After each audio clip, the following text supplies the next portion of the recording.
ji bo roja çarê Nîsanê roja rojbûna rêberapû.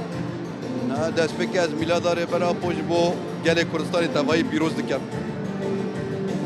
Vejînekî nû ji bo gelê Kurdistanê. Rêberapû ji bo gelê Kurdistanê civakbûnek, stratîjiyek, felsefeyek dayê çêkirin. Proje demokrasî dayê çêkirin. Jiyana xwe heme ji bo wê tekuşîn kiriye heta niha jî ev 27 sal zindana Amralî da jî li ber xwe dide û tekuşîna wê dide ji bo avakirina sîstemek demokratîk ji bo gelê Kurdistanê.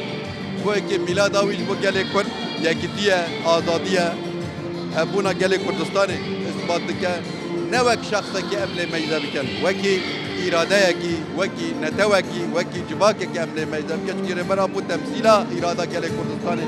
İrada azîdixwaza, kesên demokratîxwaz diket zindana Amralî de.